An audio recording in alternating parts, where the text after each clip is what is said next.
कृतज्ञता वह है जो हमारे पास है उसे पर्याप्त और अधिक में बदल देती है।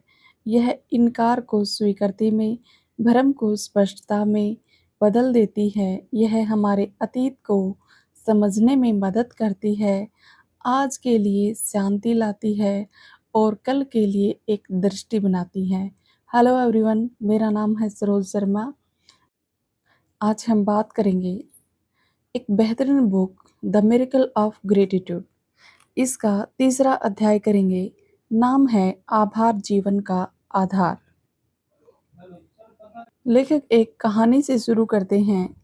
एक शिकारी इतना कुशल था कि मानो विरासत में मिली धनुविद्या स्वयं उसकी कायल थी।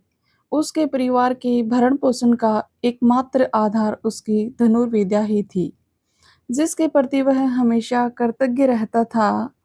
एक दिन शिकारबंदी का सरकारी आदेश उसके कानों पर पड़ा तो पैरों तले जमीन खिसक गई।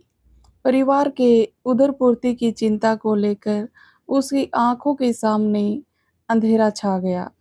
परंतु जैसे ही उसका ध्यान अपने कंधों पर रखे धनुष पर गया तो उसके चेहरे पर हल्की सी मुस्कान आ गई। तुरंत ही उसके मन में अपनी धनुर्विद्या व पूर्वजों के प्रति कृतज्ञता के भाव उमड़ पड़े। जंगल की उसे अच्छी जानकारी होने के कारण अब जंगली सब्जियां, फल और कंदमूल आदि से परिवार का गुजारा होने लगा। इसके बावजूद शिकारी का परिवार उसके पास जो है, उन बातों के लिए ईश्वर के प्रति हमेशा एहसानमंद ही रहा। एक दिन झील से पानी भरकर लाते हुए शिकारी ने देखा कि शहर से एक परिवार वहां पिकनिक मनाने आया है। कुछ ही समय बीता था कि एक जंगली जानवर ने शहरी परिवार के साथ आए छोटे कुत्ते पर हमला कर दिया। बिजली की फुर्ती से शिकारी ने ऐसा तीर चलाया कि जंगली जानवर तुरंत वहां से भाग गया। परिवार के मुखिया ने देखा कि जंगली जानवर को कोई हानि नहीं पहुंचाए, फिर भी वहां से भगा दिया और हमारे छोटे पपी को बचा लिया। शिकारी को धन्यवाद देते हुए परिवार के मुखिया ने उसे शहर में होने जा रही धनुर्विद्या की प्रतियोगिता में शामिल होने का सुझाव दिया। बस होना क्या था, उस प्रतियोगिता में शिकारी ने स्वर्ण पदक जीता। उसके शानदार प्रदर्शन से सब आश्चर्यचकित थे। आगे चलकर उस शहर के एक जाने-माने स्पोर्ट्स क्लब ने अपने विद्यार्थियों को धनुर्विद्या सिखाने के लिए उस शिकारी को नियुक्त किया। शिकारी आजीवन सबको अपनी धनुर्विद्या का ज्ञान बांटता रहा तथा सबको कृतज्ञता का पाठ भी सिखाता रहा।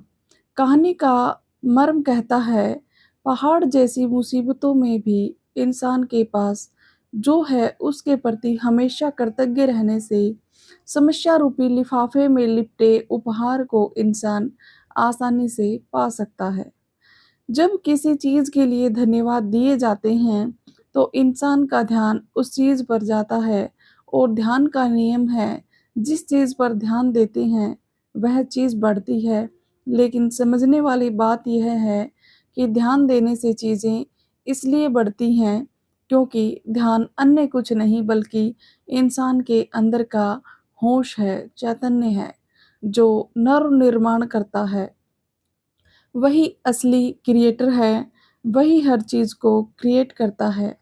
धन्यवाद की शक्ति अंदर के इस क्रिएटर को सर्जन करने में मदद करती है। आभार व्यक्त करने से मस्तिष्क में सकारात्मक बदलाव आता है। यह मस्तिष्क में न्यूरोट्रांसमीटर डोपामाइन और सेरोटोनिन नामक केमिकल्स को बढ़ाता है, जो भावनाओं को तुरंत बेहतर बनाता है, जिससे खुशी और है कि सकारात्मक भावनाएं मिलकर सृजन प्रक्रिया में बल प्रदान करती हैं। आभार हर सृजन का मूल आधार है। कहानी में जैसे शिकारी और उसके परिवार के रोम रोम में जो उसे मिला है उसके प्रति आभार बसा था। असल में यही सही मायने में ग्रेटिट्यूड है, जो हर पल आपको अंदर से खुशी देता है। यदि कहा जाए कि हर पल खुश रहने का एक ही आसान तरीका है फीलिंग ऑफ थैंकफुलनेस यानी धन्यवाद का भाव, तो यह गलत नहीं होगा। हमारे पूर्वजों ने धन्यवाद की महिमा को शास्त्रों में वर्णित किया है। धन्यवाद के गुणगान गाए हैं और सभी जानते हैं कि महाभारत में शिशुपाल का वध करने के लिए भगवान श्री कृष्ण ने सुदर्शन चक्र चलाया था। तब श्री कृष्ण जी की उंगली को चोट पहुंची थी और उसमें से रक्त बहने लगा। द्रौपदी ने तुरंत अपनी साड़ी का पल्लू फाड़कर श्री कृष्ण जी की उंगली पर बांध दी थी। धन्यवाद की इस भावना के साथ बांधा था कि उसे श्री कृष्ण जी की सेवा करने का अवसर मिला है। श्री कृष्ण ने द्रौपदी को आशीर्वाद दिया कि मैं सदा तुम्हारे साथ हूँ और सभी जानते हैं कि हर कठिनाई में श्री कृष्ण जी ने द्रौपदी की रक्षा की थी। एक धन्यवाद से द्रौपदी के जीवन में कई गुना प्रेम और आशीर्वाद लौटकर आया। उन्हें सदा श्री कृष्ण जी का स्नेह, सानिध्य और आधार मिला। हमें विधिवत रूप से ईश्वर को धन्यवाद देना सिखाया गया है। उसके लिए प्रार्थना, आरती, कर्मकांड बनाए गए।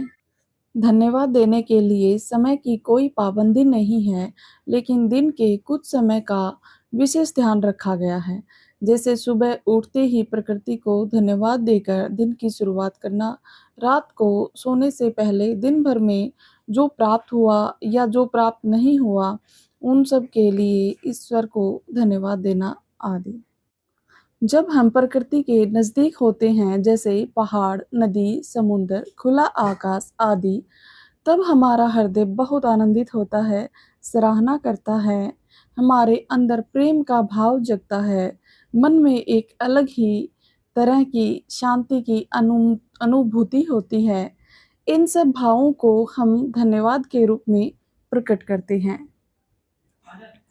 ध धन्यवाद की महिमा असीम है जो मनुष्य के जीवन में परिवर्तन तथा पूर्णता लाती है। जिस प्रकार शरीर का अस्तित्व सांस के मार्ग से है, उसी प्रकार कृपा पाने का मार्ग है धन्यवाद। यहाँ पर हमारा अध्याय खत्म होता है और हमारी वीडियो में बने रहने के लिए आपका बहुत बहुत धन्यवाद। Thank you so much.